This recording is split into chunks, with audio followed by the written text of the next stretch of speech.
The locals laughed at him the day he bought it. A patch of dead red sand, no water, no shade, no life. A place so desolate that even scavengers refused to cross it. It was listed on the Colonial Exchange as Lot 7B, unproductive dune field, no agricultural value, price to credits. A joke, but Elias Ward, former Terran engineer and stubborn human optimist, didn't laugh.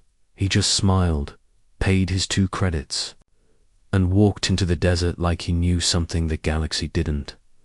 Asterisk, the land that wasn't supposed to live Ilias had come to the planet. Oridan, after the war. He wanted quiet, space, a project that didn't involve bombs or battles or broken people.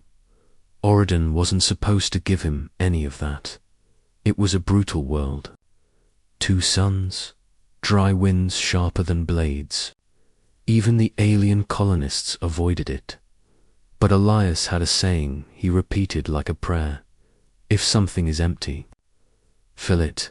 So he built a tiny shack, set up experimental moisture collectors, and began testing a small patch of soil every morning.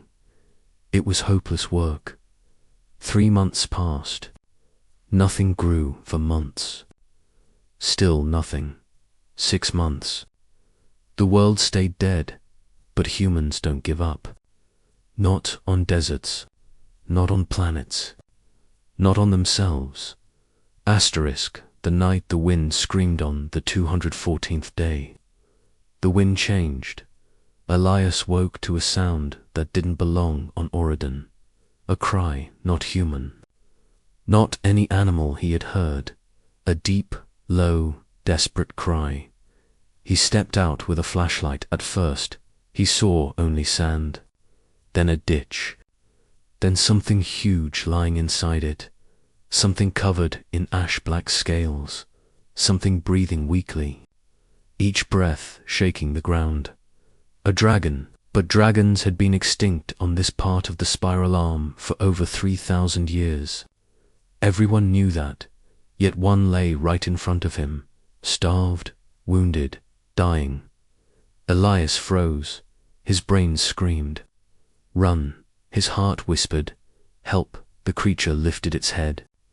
Its eyes were molten gold, ancient and burning with hunger. It spoke not with its mouth, but in his mind, human, food. Please, Elias swallowed hard. He didn't have food for a dragon, but he did have leftover ration packs. He tossed one gently. The dragon swallowed it whole, then another, and another, and another. By the 10th pack, it lifted itself a little and said, again inside his mind, more. Please, fire is weak. Elias sighed. I feed you one more meal, but only if you don't roast me. He didn't know if a dying dragon could laugh, but it did. Asterisk, my name is Rickson by sunrise. The dragon could stand. It was enormous wings, the size of starship sails, claws like sharpened stone, a tail long enough to wrap around a small habitat. I never thought dragons were real, Elias whispered. The beast tilted its head proudly. Dragons are older than stars, human. My kind ruled skies before your kind had discovered fire. Great, Elias said. You're hungry, proud, and you're on my land. The dragon blinked slowly, then lowered its head. I am Rickson, last of the Ember. My brood was hunted. My world burned. I escaped through an unstable gate and fell here. Elias didn't know what to say. A legendary species didn't just fall onto a man's worthless desert property, unless the universe had plans. Asterisk. The dragon who brought Water Rickson stayed at first to heal. Later, something else. The dragon started following Elias around like a gigantic, scaly shadow. Elias dug irrigation trenches.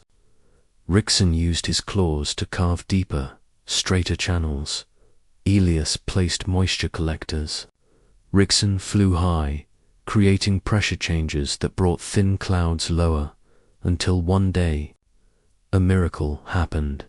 Rain, real rain, for the first time in 50 years. Oridan's twin sons watched water fall on the desert. The colony officials were confused. The nearby settlements were confused. The desert was alive, and at the center of it stood a human and his dragon, Asterisk. The threat arrives, but life attracts danger. Word spread fast. A dragon had appeared on Oridan, alive, real, breathing fire. The galaxy wanted it. Scientists wanted to dissect it. Hunters wanted to mount it. Corporations wanted to cage it. So a private military vessel descended on Ilias's land one evening.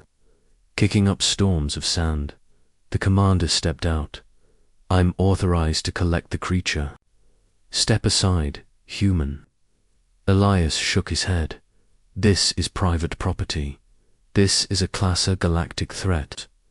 Elias spread his arms, standing between the soldiers and his dragon. "You want him?" he said quietly. "You'll have to go through me." The soldiers raised their weapons.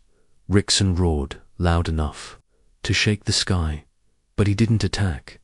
He waited, because humans don't back down. And dragons respect courage. The commander smirked. "You're a fool, Ward." Ilias smiled. "No, I'm human." He pressed a button on the ground, a device he had built months earlier. A pressure-triggered dust, explosive, detonated, throwing up a volcano of sand that blinded the troops in the chaos. Rixon unfurled his wings, grabbed Elias, and shot into the sky. Energy blasts missed them by meters. They escaped into the clouds. Asterisk. The bond that changed a planet for weeks. The military hunted them. But a dragon can hide like a shadow, and a human engineer can build illusions, decoys, traps, and false signals that confuse entire fleets. Together, they were unstoppable. They returned to Ilias's land only when the Colony Council recognized Rixon as a protected ancient species. No one could touch him now, and Elias. He was declared his guardian. The desert continued transforming. Greenery spread. Streams formed. Flowers bloomed. Animals came. Ilias's worthless 2-credit land became a sanctuary, so beautiful that pilgrims traveled across the system for a glimpse. Everyone asked the same question: "How did you do it?" Elias would smile and answer, "I didn't. We did." Asterisk. The first flight one evening, after almost a year, Rixon lowered himself and said, "Human. Elias, you have given me life. I wish to give you something in return." He extended a massive wing. Elias hesitated. He wasn't a rider. He wasn't a warrior. He was just a stubborn man who bought trash land for 2 credits. But he climbed on Rixon, launched into the sky with a spine-shaking leap. The desert, the sanctuary, the suns, everything fell away beneath him. They soared, and for the first time since the war, Elias felt something he thought he had lost forever.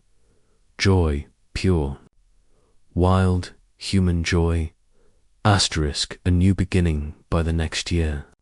Lot 7B was no longer worthless. It was the ward. Preserve the galaxies first. Interspecies sanctuary. A place where humans learned. Ancient dragon lore.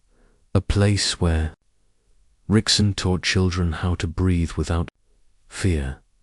A place where hope grew in soil once considered dead, and it all began because a human bought a piece of land no one wanted, because humans don't see things as they are. They see what they can become. Rixon often said, Humans are strange. You turn deserts into gardens, and sorrow into strength. Elias would laugh, maybe, but dragons make pretty good partners.